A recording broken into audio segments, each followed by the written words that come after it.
قرآن کا ایک بڑا خوبصورت فرمان ہے اِنَّ مَعَ الْعُسْرِ یُسْرًا، کہ اگر آپ کی زندگی میں ایک دکھ آتا ہے تو اس کے بدلے میں 2 سکھ آتے ہیں۔ لیکن آپ کسی سے بات کر کے دیکھ لیجئے، وہ آپ کو پریشان نظر آئے گا۔ تو یہ جتنی بھی پریشانیاں ہیں، یہ بنیادی طور پر آپ کے اختیار کے استعمال کا دکھ ہے۔ یعنی آپ کو ایک اختیار ملا ہوا ہے، آپ اسے استعمال کرتے ہیں، اور اس کے استعمال کے نتیجے میں آپ کی زندگی میں جو دکھ آتا ہے، آپ اسے اپنے نصیب کا دکھ سمجھ لیتے ہیں، اپنی قسمت کا دکھ سمجھ لیتے ہیں، جبکہ وہ آپ ہی کے کسی عمل کا صلہ ہوتا ہے، یا آپ ہی کے کسی عمل کا نتیجہ ہوتا ہے۔ آج دیکھیں، ہر شخص پریشان ہے، اور پریشان وہ ہوتا ہے جسے یا تو بہت زیادہ جلدی پڑی ہوتی ہے، یا جسے بالکل ہی جلدی نہیں ہوتی ہے۔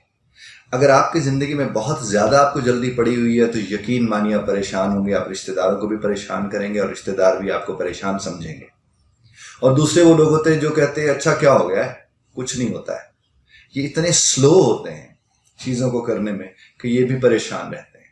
تو جو بیلنس میں ہوتے ہیں وہ پریشان ظاہر نہیں رہتے، اور جو بیلنس میں ہوتے ہیں، جن میں توازن ہوتا ہے، وہ پریشان اس لیے نہیں ہوتے کہ وہ کسی بھی چیز کو ایکسٹریم لیول پر نہیں دیکھ رہے ہوتے۔ یعنی وہ یہ نہیں کہ یا تو بالکل ہی رائٹ سائڈ پہ کھڑے ہو جاتے ہیں یا بالکل ہی لیفٹ سائڈ پہ کھڑے ہو جاتے ہیں، بلکہ وہ اپنے معاملات کو دیکھتے ہوئے آگے بڑھتے اور چلتے رہتے ہیں۔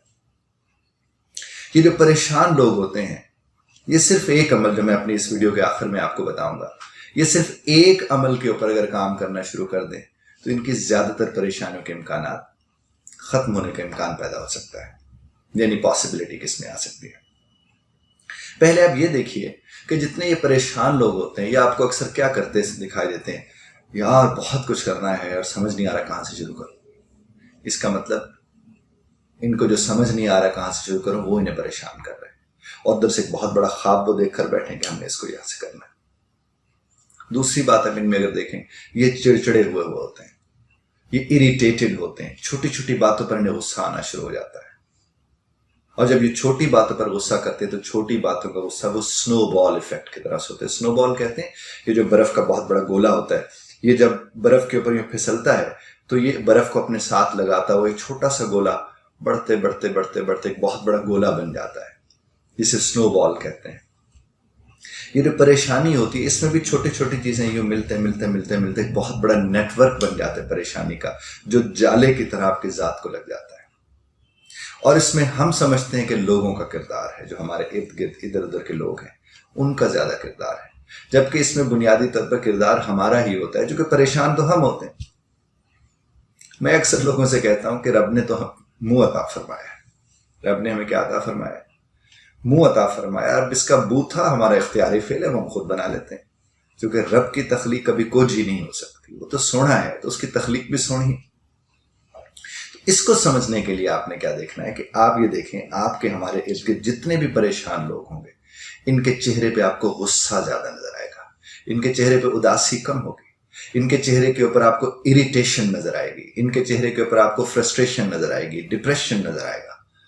یہ ہر بات میں مایوس آپ کو نظر آئیں گے، چونکہ وہ تو پریشان ہے۔ اور جو پریشان لوگ ہوتے ہیں وہ بنیادی طور پر یہ سمجھ ہی نہیں رہے ہوتے کہ ان کی پریشانی کی وجہ وہ خود ہے، اور جب وہ یہ سمجھ نہیں رہے ہوتے کہ ان کی پریشانی کی وجہ وہ خود ہیں، تو پھر وہ کیا کرتے ہیں، وہ علاج کیسے کر سکتے ہیں؟ کیونکہ آپ کے علم ہے کہ جب تک آپ کو بیماری کا علم نہ ہو، آپ اس کا حل تو نہیں نکال سکتے۔ آپ اس کا حل صرف اسی صورت میں نکال سکتے جب آپ کو علم ہو۔ یعنی مثال کے طور پر آپ کو علم ہے کہ آپ کے بازو کے بے درد ہے، اور آپ اگر پاؤں کے اوپر بیٹھے دوائی لگا رہے ہو، حل تو نہیں نکلے گا بھائی، جہاں درد ہے وہاں دوائی استعمال کرنا اس کی۔ اب آپ کے پیٹ کے درد کی دوائی آپ کھا لے جو کہ آپ کے سر میں درد ہے۔ تو اس طرح پریشان آدمی کا یہ حال ہوتا ہے کہ جو اس کا مسئلہ ہے وہ اس مسئلے کو اس طرح نہیں دیکھ رہا ہوتا، بلکہ وہ اس مسئلے کی کازز، اس کی وجوہات، اس کی ریزنز لوگوں کے ہاں دیکھ رہا ہوتا ہے۔ تو جو دیکھ ہی غلط رہا ہوتا ہے، پھر اسے دکھنا صحیح کہاں سے، پھر وہ ظاہر غلط دکھنا شروع کر دیتا ہے۔ اب میں اس جملے کی طرف آتا ہوں کہ یہ جو پریشان لوگ ہیں، یہ پریشانی سے کیسے بچ سکتے ہیں۔ یقیناً آپ کی دلچسپی اس فکرے میں ہوگی۔ پریشان لوگ اپنی پریشانی کا ذکر نہ کر کے پریشانی سے بچ سکتے ہیں۔